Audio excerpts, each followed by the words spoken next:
दोस्तों, आज हम देखेंगे बाइकार्बोनेट की वैलेंसी कितनी होती है। बाइकार्बोनेट का फार्मूला क्या होता है? HCO3 negative. तो HCO3 निगेटिव बाइकार्बोनेट होता है। बाइकार्बोनेट इस पर कितना होता है? -1 चार्ज होता है। इसको हम ऐसे भी लिख सकते हैं, ठीक है। इस पे -1 चार्ज आता है। अब इस पर -1 चार्ज, अब हम बात करें कि इस पर -1 चार्ज होता तो है, मतलब इसकी वैलेंसी -1 होती है, लेकिन कैसे होती है, फिर ये चार्ज कैसे आता है, फिर ये चार्ज कैसे आता है, तो ये चार्ज कहाँ पर होता है? हाइड्रोजन पर, मतलब उसमें एक इलेक्ट्रॉन आया होगा कहीं से, तभी उस पर एक नेगेटिव चार्ज आया है। तो वो नेगेटिव चार्ज कहाँ पर होगा? हाइड्रोजन पर होगा, कार्बन पर होगा, ऑक्सीजन पर होगा। ऑक्सीजन में भी 3 ऑक्सीजन है, फिर कौन से ऑक्सीजन पर होगा, कैसे होता है, तो उसके बारे में बात करते हैं। जैसे एक कंपाउंड पढ़ा होगा, सोडियम बाइकार्बोनेट NaHCO3। अब NaHCO3 के केसेस में HCO3 बाइकार्बोनेट क्या करता है? सोडियम का एक इलेक्ट्रॉन लेके अलग हो जाता है। एक इलेक्ट्रॉन लेकर अलग हो जाता है, तो उस पर क्या एक प्लस चार्ज आ जाता है, और इस पे क्या आता है? एक माइनस का चार्ज आ जाता है। क्यों आ जाता है? क्योंकि सोडियम का एक इलेक्ट्रॉन डोनेट करने की प्रवृत्ति रखता है, ठीक है ना। क्योंकि डोनेट करके ही उसका ऑक्टेट कंप्लीट हो जाता है आसानी से। इसके बारे में बाद में बात करेंगे, अभी हम बात कर रहे हैं, ठीक, बाइकार्बोनेट की। तो ये क्या करता है? सोडियम का एक इलेक्ट्रॉन ले लेता है। एक इलेक्ट्रॉन ले लेता है मतलब एक इलेक्ट्रॉन का ये ऋणी हो जाता है, इसलिए एक इलेक्ट्रॉन का ये इस पर ऋणावेश आ जाता है, मतलब एक इलेक्ट्रॉन एक निगेटिव चार्ज आ जाता है, इसलिए इस पर एक, इसकी वैलेंसी कितनी होती है? -1 होती है, एक निगेटिव चार्ज आ जाने के कारण। अब देखिए, इसको और समझते हैं थोड़ा सा। हाइड्रोजन है, हाइड्रोजन की एटॉमिक नंबर कितना होता है? 1 होता है। इसमें उसका इलेक्ट्रॉन कितने होता है? 1 होता है, ठीक है ना। तो उसमें इलेक्ट्रॉन कितने होते हैं? 1 होता है। हाइड्रोजन है, हाइड्रोजन के बाहर वाली सेल में कितने इलेक्ट्रॉन होते हैं? एक इलेक्ट्रॉन होता है, ठीक है। हाइड्रोजन का क्या है कि हाइड्रोजन का ऑक्टेट कब कंप्लीट होता है? जब उसमें बाहर वाली सेल में कितने? 2 इलेक्ट्रॉन हों। अभी हैं कितने? 1 इलेक्ट्रॉन है, ठीक है। चाहिए कितना? 1 इलेक्ट्रॉन चाहिए, ठीक है।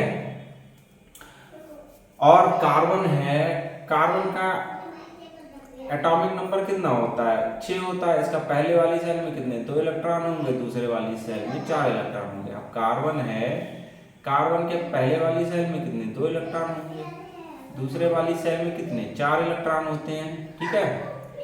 अब कार्बन को ऑक्टेट कंप्लीट करना है, तो ऑक्टेट कंप्लीट करने के लिए कितने इलेक्ट्रॉन होने चाहिए? उसमें 8। अभी हैं कितने? 4। तो ऑक्टेट कंप्लीट करने के लिए कितने इलेक्ट्रॉनों की आवश्यकता है? 4, ठीक है। अब ऑक्सीजन है, ऑक्सीजन का एटॉमिक नंबर कितना होता है? ऑक्सीजन का एटॉमिक नंबर होता है 8। इसके पहली सेल में कितने इलेक्ट्रॉन होते हैं? 2। दूसरी सेल में कितने इलेक्ट्रॉन होते हैं? 6। तो ये जो ऑक्सीजन है, ऑक्सीजन के पहले वाली सेल में कितने? 2 इलेक्ट्रॉन होते हैं, और दूसरी सेल में कितने इलेक्ट्रॉन होंगे? 6 इलेक्ट्रॉन होंगे, ठीक है। तो ऑक्टेट कंप्लीट करने के लिए कितने इलेक्ट्रॉनों की आवश्यकता है? 8।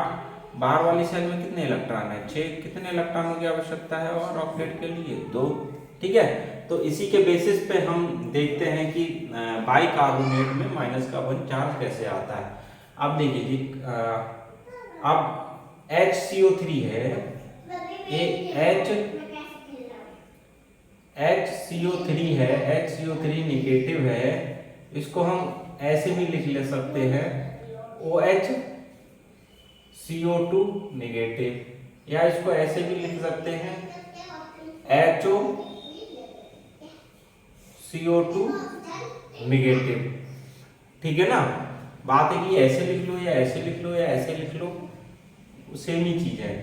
एक हाइड्रोजन है, एक हाइड्रोजन है, 3 ऑक्सीजन है, 3 ऑक्सीजन है, 2 और 1 3, एक कार्बन है, एक कार्बन, एक माइनस चार्ज है, एक माइनस चार्ज है। अब देखिए, हाइड्रोजन है, हाइड्रोजन के बाहर वाली सेल में कितना है? 1 इलेक्ट्रॉन है। ऑक्सीजन है, ऑक्सीजन के बाहर वाली सेल में कितने इलेक्ट्रॉन है? 6 इलेक्ट्रॉन है। कार्बन है, कार्बन के बाहर वाली सेल में कितने इलेक्ट्रॉन है? 4 इलेक्ट्रॉन है। और ये ऑक्सीजन है, 4 इलेक्ट्रॉन है, ठीक है ना। और ये ऑक्सीजन है, ऑक्सीजन के बाहर वाली सेल में कितने इलेक्ट्रॉन है? 6 इलेक्ट्रॉन है। 1 2 3 4 5 6। अब ये ऑक्सीजन है, ऑक्सीजन के बाहर वाली सेल में कितने इलेक्ट्रॉन है? 1 2 3 4 5 6 इलेक्ट्रॉन। अभी इसमें कितना है? 1 इलेक्ट्रॉन है। इसमें कितना इलेक्ट्रॉन है बाहर वाली सेल में? 6 इलेक्ट्रॉन है। इसमें कितने? 4 इलेक्ट्रॉन है। इसमें कितने? 6 इलेक्ट्रॉन है। इसमें कितने? 6 इलेक्ट्रॉन है। और ऑक्टेट कंप्लीट करने के लिए इसको कितने इलेक्ट्रॉनों की आवश्यकता और है? 1 इलेक्ट्रॉन की आवश्यकता और है। तो ये क्या करेगा? इससे बॉन्ड बना लेगा। और इसमें 6 इलेक्ट्रॉन थे, एक इससे इसने ये ऑक्सीजन का हो गया, ये 6 वाला, ये हाइड्रोजन का हो गया इसमें, और एक ऑक्सीजन का हो गया। अब इस केस में ऑक्सीजन के 6 हो गए, हाइड्रोजन का 1 हो गया। अभी 1 इलेक्ट्रॉन की और आवश्यकता है। यह क्या करेगा? इससे बॉन्ड बना लेगा, मतलब इसमें एक इसका आ गया, इस कार्बन का आ गया, तो इसमें 8 हो गए, ठीक है ना।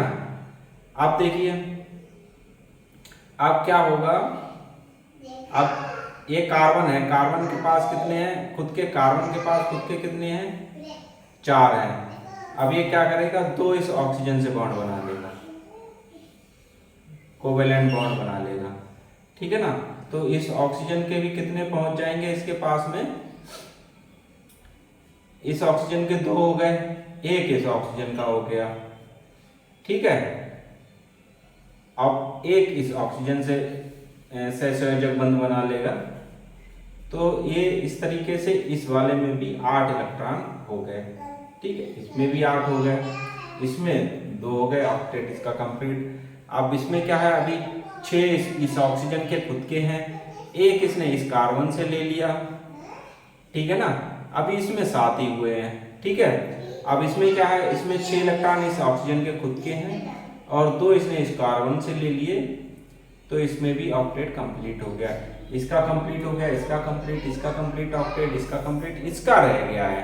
अब ये क्या करता है? अब ये क्या करेगा? 1 इलेक्ट्रॉन कहीं से ले लेगा। जब 1 इलेक्ट्रॉन कहीं से ले लेगा तो इसमें 7 की जगह कितने हो जाएंगे इलेक्ट्रॉन? 8 हो जाएंगे। अब 1 इलेक्ट्रॉन कहाँ से क्यों लेगा? क्योंकि इसका ऑक्टेट पूरा नहीं हो रहा है।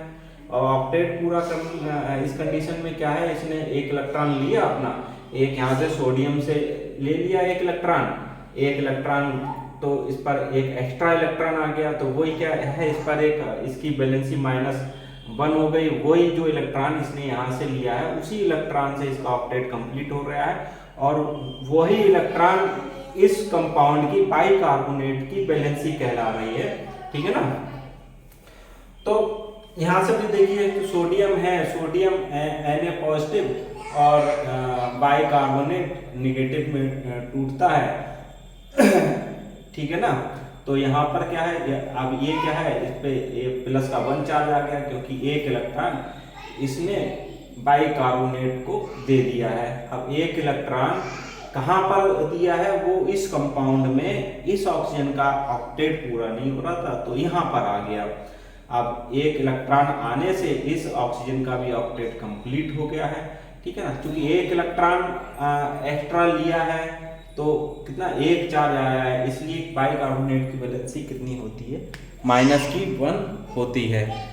तो दोस्तों आशा करता हूँ आपको बाइकार्बोनेट में कार्बन पर -1 चार्ज कैसे आया और -1 चार्ज होता है, कहाँ पर होता है, तो ये सब चीज़ें आपको क्लियर हुई होंगी। जैसे सोडियम बाइकार्बोनेट है, सोडियम बाइकार्बोनेट किस में टूटता है? सोडियम और बाइकार्बोनेट में टूटता है। तो उस केसेस में सोडियम पर +1 चार्ज आता है और बाइकार्बोनेट HCO3 पर -1 चार्ज आता है। तो HCO3 में क्या होता है? एक हाइड्रोजन होता है, एक कार्बन होता है, 3 ऑक्सीजन होते हैं। तो इसमें सबका ऑक्टेट तो कंप्लीट हो रहा है सहसंयोजक बंध से, एक दूसरे के द्वारा इन्होंने सहसंयोजक बंध बना लिए। हाइड्रोजन ने ऑक्सीजन के साथ में, कार्बन ने 3 ऑक्सीजनों के साथ में, ठीक है ना, सहसंयोजक बंध बना लिए। लेकिन एक ऑक्सीजन रह गया जिसका ऑक्टेट कंप्लीट नहीं हो रहा था सहसंयोजक बंध बनाने के बावजूद भी। तो उसने क्या किया, एक इलेक्ट्रॉन उस पर एक्स्ट्रा आ गया, सोडियम का एक इलेक्ट्रॉन आया, बाहर से एक इलेक्ट्रॉन ले लिया। दूसरा कोई एटम होता, पोटेशियम होता, तो पोटेशियम से ले लेता, ठीक है ना। तो वो क्यों लेता है, क्योंकि उसका ऑक्टेट कंप्लीट नहीं हो रहा, उसको स्टेबल होने के लिए एक इलेक्ट्रॉन की आवश्यकता है, इसलिए वो उसको एक इलेक्ट्रॉन लेना पड़ा और इसीलिए उस पर एक -1 चार्ज आया। तो ठीक है दोस्तों, आशा करता हूँ आपको बाइकार्बोनेट की वैलेंसी समझ में आई होगी, ठीक है ना। धन्यवाद।